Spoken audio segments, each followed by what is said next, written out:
Iya, iya. Basta lang mga latyabi mo. Yun, what's up mga kapalibot.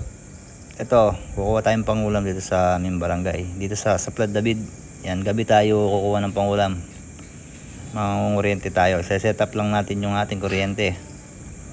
Sa mga dati nagtatanong sa akin, bawal daw yung manguryente.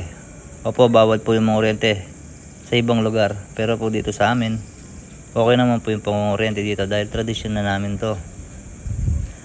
At yung pong mga nagsasabing mamamatay yung mga isda pag nakuryente, huwag po kayong agad maniniwala doon. Baka po pinangkukuryente nila live, pero sa amin po di naman po gaano malalakas yung mga kuryente rito. Ito po yung mga kukunin natin ngayon, yung mga isdang biha. Dito po sa barangay namin marami to, mga isdang biha. Ito pong spot namin ngayon, nasa kalsada po kami, mismong kalsada. Dahil po binabaha po kami ditong sa Saplad David, Makabebe, Pampanga. Binabaha po yung daan namin. Yan yung mga umaakit na mga isda dito sa barangay namin. Yan ang tawag namin sa isdang to, biha. Yan, may mga ayungin din na huhuli din dito, tilapia, iba-iba na po yung mga isda rito. Pero yung target ko po ngayon, yan, biha tsaka yung ayungin. Kuha tayong pang ulam. Marami po ritong pagkukuhanan ng pang ulam. Meron po tayong ilog, sapa. Ito po sa kalsada lang to.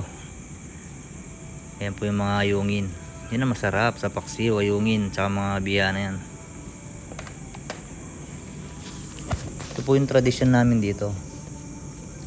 Kasi po maliit pa lang ako, ganito na yung trabaho namin dati. Madaling araw gigising ka, mangunguryente ka na sa ilog, sa sapa. Tapos pag may huli tayo, mga ilang kilo, benta natin. May tawag kami dito, konsignasyon, dyan sa may Kaduantete. Yan po yung trabaho ko dati. Kami ng tatay ko, yan, ganyan ang trabaho namin. Minsan magdamag pa kami ng nangunguryente. Sa mga fish pan naman yun, hinuhuli namin mga sugpo. Dahil dati dito po, sugpo po yung nilalagay sa mga fish pan. Yan po, tingnan nyo naman kung gaano kakapal po yung mga biha dito sa amin. May malalaki, may maliliit, pero yung iba pong maliliit di ko na kinukuha. Yun talagang sobrang liit. Yan po, sobrang kapal. Ito po yung daan namin, kalsada po ito, yung pinagkukunan natin ng pangulam. Pinakakalsada po to, binabaha kasi itong lugar namin, yung barangay Saplad David. Masipag ka lang po dito sa barangay namin, hindi ka mawawalan ng pangulam. Yan, sobrang lalaki ng mga isdang biya.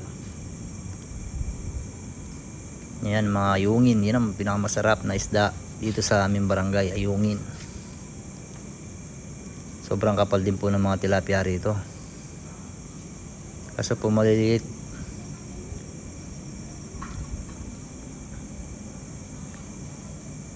Yung mga pala, yung mga dumadaan dito sa kalsada na to, ingat-ingat po tayo dahil sobrang dulas nito. Dahil po ilang buwan na nakababad to. Sobrang kapal po ng mga tilapia dyan. Po, lalaki ng mga biha oh. Yan, napakakapal talaga ang biha. Kukuha lang kami ng pangulam.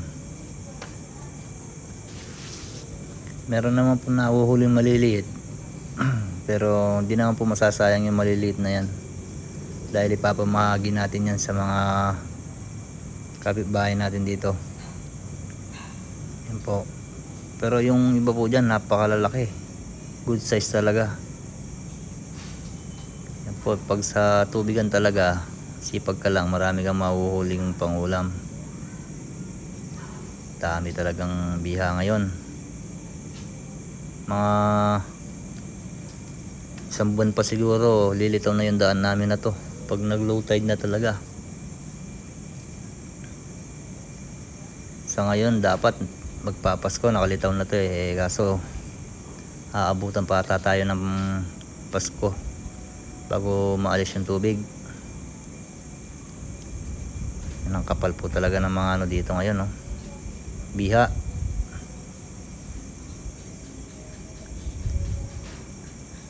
Ayan po, marami-rami na rin nating nahuli.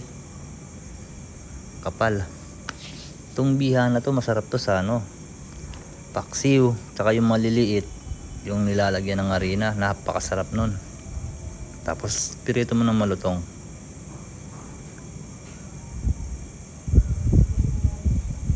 Napakarami talaga ng biha ngayon. Yan po yung mga biha natin, no? Good size na po yan, hindi na po ganong maliit talaga. Ayan po, nakauwi na tayo.